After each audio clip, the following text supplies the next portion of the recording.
Mga kababayan, nakapasok na po ng ating Philippine Area of Responsibility ang panibagong bagyong tinatawag na Gardo.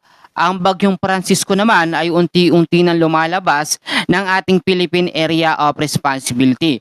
Pero bago natin simulan, huwag niyong kakalimutan na i-like, i-share ang ating update. Maraming salamat. Unahin na muna natin ang panibagong bagyong nakapasok sa loob ng ating bansa. Tropical Storm Gardo. At ito po ngayon ay merong lokasyon na 1,400 kilometers east of extreme northern Luzon. Tinataglay po nito ang hangin ngayon sa 85 kilometers per hour malapit sa may sentro at may pagbugso naman na umaabot hanggang sa 105 kilometers per hour. Ang pagkilos naman ng bagyong Gardo pa northwestward sa bilis po na 45 kilometers per hour.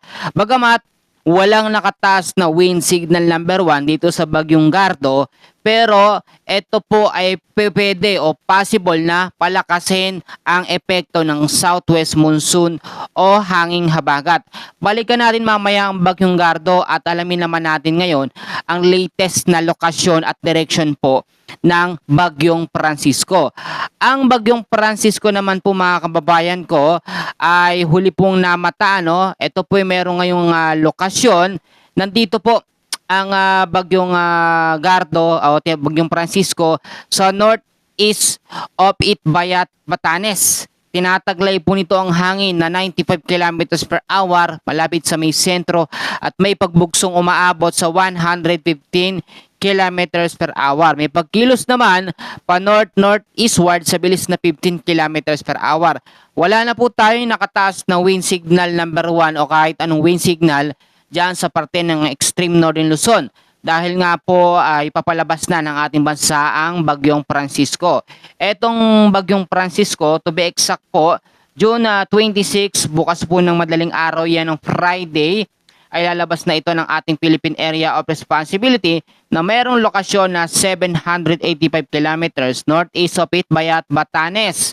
At pagdating naman po, bukas din, alas 2 ng hapon, 1,060 kilometers northeast of extreme northern Luzon ang magiging lokasyon ng bagyong Francisco.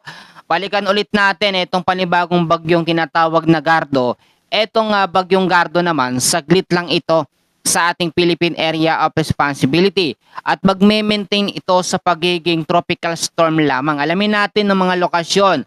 Alas 2 ho ng madaling araw, sang Friday ho ito, 1,280 kilometers east of extreme northern Luzon ang magiging lokasyon ng bagyong Gardo.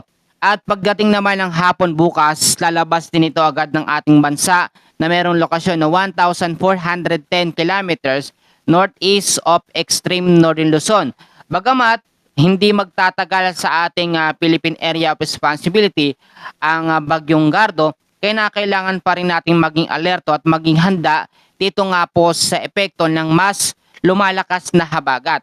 So ngayong hapon hanggang bukas po ng hapon dahil sa epekto po ng southwest monsoon ay meron tayong ine-expect o inaasahan na 50 to 100 mm sa dami ng pag-uulan sa Zambales at sa May Bataan. Bukas ng hapon hanggang sa Sabado naman ng hapon, 50 to 100 mm sa dami ng pag-uulan sa May Zambales ho at sa May Bataan. Kahit makalabas na ng bansa ang dalawang bagyo, still magkakaroon pa rin po tayo ng mga pag-uulan dahil sa epekto ng habagat o southwest monsoon.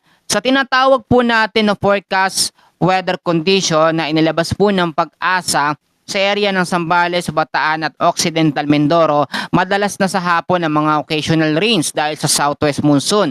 Sa area naman ng Batanes at Babuyan Islands, asahan nyo mawawala na rin ang epekto ng bagyong Francisco sa mga area na yan. Pero hanggat tasulo pa ng ating bansa, cloudy skies na merong scattered rains ang mararanasan dahil sa traffic extension ng bagyong Francisco.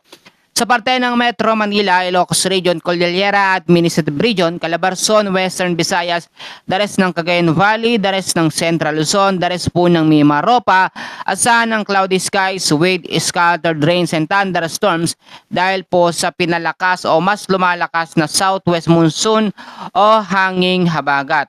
Mga kababayan, mag-ingat tayo lalo-lalo na yung mga lalabas ho sa hapon, sa gabi, ugalin magdala ng payong, jacket, kapote, Panlaban ho ito sa mga biglaang pag-uulan. Yun muna ang pinaka-latest natin sa lagay ng ating panahon.